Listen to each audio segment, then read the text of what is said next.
Hello everyone, welcome to the part 2 video of chapter solution. देखिए आज हम लोग लास्ट वीडियो में हम लोगों ने सॉल्यूशन के कुछ कंसंट्रेशन टर्म्स के बारे में पढ़ा था, जैसे मोलैरिटी, मोल फ्रैक्शन, ये सारी बातों के बारे में हमने पढ़ रखा था। आज हम उसी में थोड़ा सा आगे पढ़ेंगे। देखिए हमें क्या पढ़ना है कि सॉल्यूशन में कुछ सॉल्यूशन के दो पार्ट्स होते हैं, सॉल्यूट और सॉल्वेंट। तो जो हमारा सॉल्यूट है ये जो है ये दो तरह का होता है। वैसे तो कई टाइप है, लेकिन मेनली अभी हम इसमें जो टाइप पढ़ने जा रहे हैं उसमें ये दो तरह का होता है, एक वोलेटाइल सॉल्यूट और एक non volatile solute. Volatile solutes वो सॉल्यूट्स होते हैं जो जल्दी से वेपराइज हो जाते हैं, ईजिली वेपराइज हो जाए, वेपराइज्ड ईजिली हो जाए, ठीक है, उनको हम बोलते हैं वोलेटाइल। और जो नहीं वेपराइज होते, नॉट वेपराइज्ड, ठीक है, वेपर्स में कन्वर्ट नहीं होते, ठीक है, तो उनको हम बोलते हैं नॉन वोलेटाइल। जैसे हम एग्जांपल यहाँ पढ़ लें, जैसे अल्कोहल हो गया, ईथर हो गया, ये सारे जो है वो वोलेटाइल्स के अंदर आते हैं। और अगर हम नॉन वोलेटाइल का एग्जांपल लें तो देखिए नॉन वोलेटाइल के एग्जांपल हो गया जैसे शुगर हो गया, सॉल्ट हो गया और यूरिया हो गया, ये सारे जो है ये नॉन वोलेटाइल के एग्जाम्पल्स आते हैं, ठीक है। अब हम आगे बात करेंगे। देखिए वोलेटाइल हमें समझ में आया, नॉन वोलेटाइल आ गया। अब हम एक मेन इंपॉर्टेंट लॉ पढ़ने जा रहे हैं, राउल्स लॉ, ठीक है। राउल्स लॉ जो है वो दोनों के लिए है, वोलेटाइल्स के लिए भी और नॉन वोलेटाइल के लिए भी। तो पहले हम वोलेटाइल्स के लिए पढ़ेंगे, उसके बाद हम नॉन वोलेटाइल के लिए पढ़ेंगे, ठीक है। चलिए देखिए, हम अगर कंसीडर करें कि एक ए सॉल्वेंट है,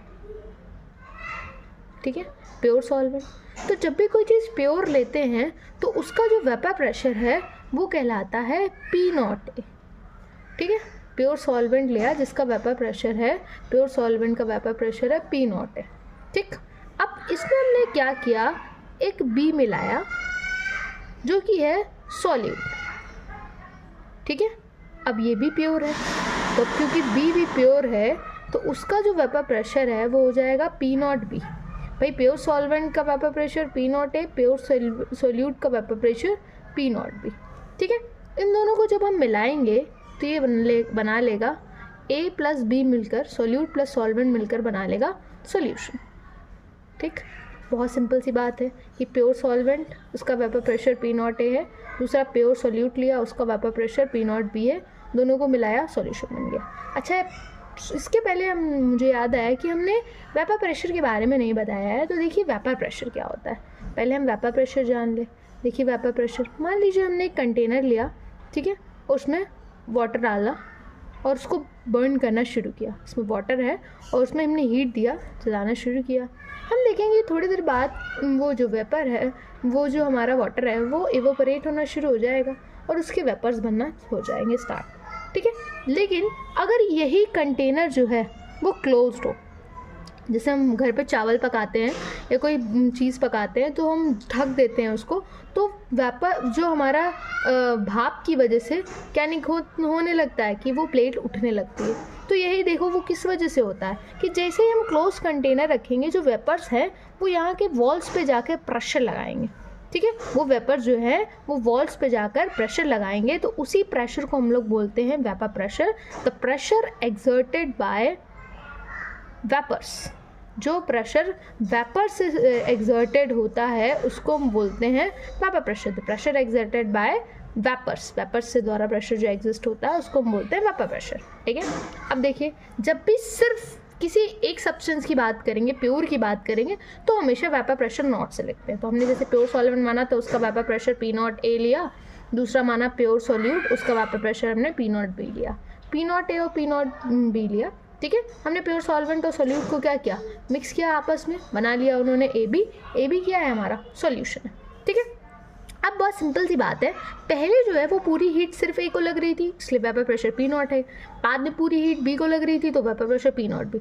अब A और B पहले जब इंडिविजुअल जितना ज़्यादा वेपर प्रेशर बना रहे थे, साथ मिलकर उतने नहीं बना पाएंगे क्योंकि हीट अब डिस्ट्रीब्यूट हो जाएगी A और B दोनों में। तो वेपर प्रेशर जो होगा वो मानते हैं कि A की वजह से PA हो जाएगा और B की वजह से PB हो जाएगा, ठीक है।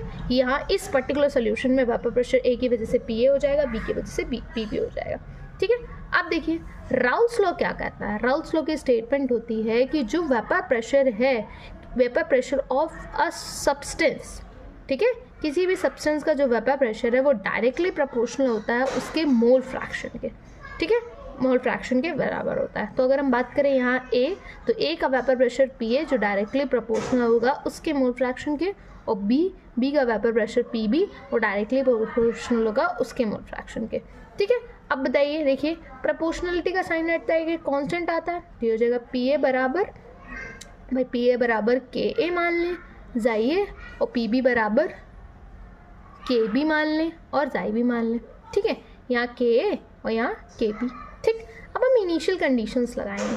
हम मान लें कि किसी भी सब्सटेंस में सिर्फ A है, ठीक है, देयर इज नो B, तो B है ही नहीं, नो B नहीं है, सिर्फ A है, ठीक है। तो जब सिर्फ A है तो उसका जो मोल्स हैं उसमें सारे मोल्स उसी के होंगे, B के मोल्स ही नहीं होंगे।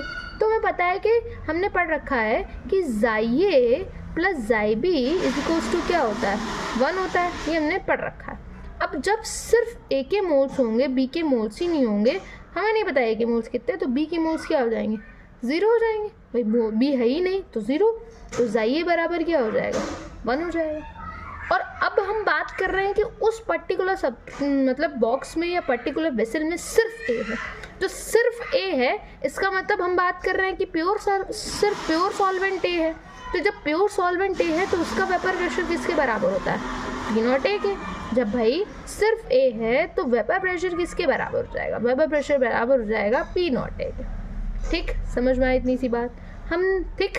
तो अब हम ये दोनों बातें इस पर पुट करेंगे, तो हम देखें PA यहाँ पे वेपर प्रेशर था, तो अब तो वेपर प्रेशर क्या हो जाएगा, P0 है, तो इस PA की जगह हम लिखेंगे P0 है इज इक्वल्स टू K, तो हमें निकालना ही निकालना है, जाई A की वैल्यू कितनी हो जाएगी, भाई 1 है, इसका मतलब K बराबर हो गया क्या, P0 A। इतनी सी बात समझ में आई। यहाँ आइए,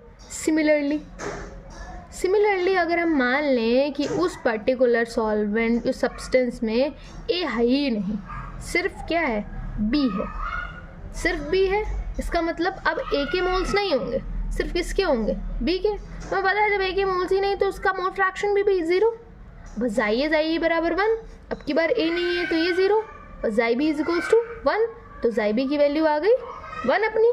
अब भाई दूसरी बात अगर हम जाने कि सिर्फ अगर B है तो प्योर सॉल्यूट हो गया, इसका मतलब उसका वेपर प्रेशर क्या हो जाएगा, P0 B, तो सिर्फ B है तो वेपर प्रेशर किसके बराबर हो जाएगा, P0 B के बराबर हो जाएगा, ठीक है भाई, वेपर प्रेशर P0 A के वेपर प्रेशर P0 B के बराबर हो जाएगा। बड़ी सिंपल सी बात समझ में आती है। अब दोनों ही बातें हम इस इक्वेशन में पुट कर देंगे, तो PB बराबर हो जाएगा P0 B, P0 B, PB की जगह P0 B is equals to KB, और जाई B की वैल्यू कितनी 1, इसका मतलब KB की वैल्यू क्या आ जाएगी, P0 B। चलिए इस इक्वेशन फर्स्ट, इस पे इसको मान लें इक्वेशन सेकंड सब्स्टिट्यूट करें, हमें पता है कि PA बराबर हो जाएगा क्या, P0 A जाई A, और PB बराबर हो जाएगा P0 B जाई B, ठीक है। इतनी सिंपल सी बात समझ में आती है, ठीक। अब देखिए हम लोगों ने एक लॉ पढ़ रखा था, Dalton's law of partial pressure, ठीक है। Dalton's law of partial pressure कहता है कि अगर किसी भी वेसल में कई सारी गैसेस हैं, कई सारी चीज़ें हैं, A B C D कई सारी हैं, तो A के लिए जो प्रेशर होगा वो पार्शियल प्रेशर से डिनोट करते हैं कि A का प्रेशर होगा partial pressure of A, B का होगा partial pressure of B, C का होगा partial pressure of C, D का होगा पार्शियल प्रेशर ऑफ D, ठीक है। और जो टोटल प्रेशर होगा वो उन सभी पार्शियल प्रेशर के सम के क्या हो जाएगा, बराबर हो जाएगा। तो यही काम हमने देखा कि इस सॉल्यूशन में A और B है, तो इसका जो टोटल प्रेशर होगा वो इन दोनों के प्रेशर के बराबर होगा।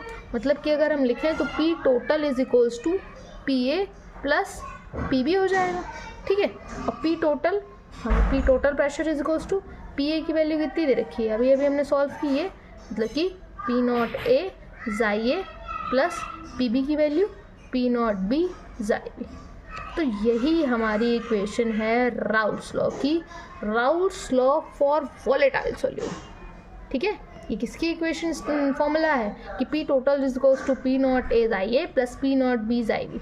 यहाँ टोटल प्रेशर निकलेगा सॉल्यूशन का, P0 A है vapour pressure of pure solvent, vapour pressure of pure solute, या फिर vapour pressure of pure A, vapour pressure of pure B, mole fraction of A, mole fraction of B. ठीक है, तो इसकी help से हम ये निकाल सकते हैं कि उस पर्टिकुलर सॉल्वेंट सॉल्यूशन का टोटल प्रेशर क्या है। ठीक है, नेक्स्ट वीडियो हम पढ़ेंगे कि राउल्स लॉ नॉन वोलेटाइल के सॉल्यूट के लिए कैसे निकाल सकते हैं। अच्छा, इसके पहले हम एक ग्राफ भी बताना चाहेंगे। यहाँ देखिए स्पेस है, यहाँ पर बता देते हैं। देखिए हम मान लें, अच्छा ये दोनों वोलेटाइल हैं, ए और बी दोनों, हम मान ले रहे हैं कि, फिर बता देते हैं। देखिए हम आपको नोट करना हो, A is more volatile than B. भाई ए ज़्यादा वोलेटाइल है तो उसका वेपर प्रेशर क्या होगा, ज़्यादा होगा, मतलब पी नॉट ए ज़्यादा होगा किससे, पी नॉट बी से। हम मान लें यहाँ पर एक कॉर्नर पे कि जाई ए बराबर क्या है 1 और जाई बी बराबर क्या है 0।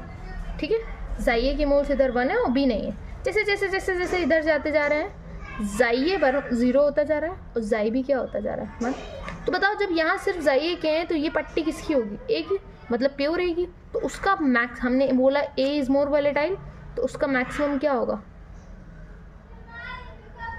पी नॉट ए, और बी इज़ लेस तो नीचे कहीं होगा, लेकिन मैक्सिमम उसका भी होगा पी नॉट बी। ठीक है, तो जैसे जैसे जैसे जैसे हम इधर जाएंगे इधर बढ़ता जाएगा, जैसे जैसे इधर जैसे जैसे जैसे जैसे देखिए इधर जाते जाते जाएंगे ए का जो है वो हमारा क्या बढ़ता जाएगा, मोल फ्रैक्शन बढ़ता जाएगा। तो हम धीरे धीरे धीरे किसकी तरफ अप्रोच कर देंगे, पी नॉट ए के। जैसे जैसे जैसे जैसे इधर जाएंगे बी बढ़ता जाएगा तो पी नॉट बी के अप्रोच करेंगे, और दोनों को जब हम मिला देंगे तो हमें टोटल प्रेशर पता चल जाएगा। P nought A is equal P T is equals to P nought A जाई A plus P nought B जाई बी। ठीक, तो ये ग्राफ बनाएंगे तो ये कंप्लीट हो जाएगा। ये ग्राफ आइडियल सॉल्यूशंस के लिए होता है। आइडियल सॉल्यूशंस वो सॉल्यूशंस होते हैं जो राउल्स लॉ को फॉलो करते हैं। ठीक है, तो नेक्स्ट वीडियो में हम बाकी बात भी करेंगे कौन राउल्स लॉ को फॉलो नहीं करता है, कौन करता है। ठीक है, ओके, थैंक यू।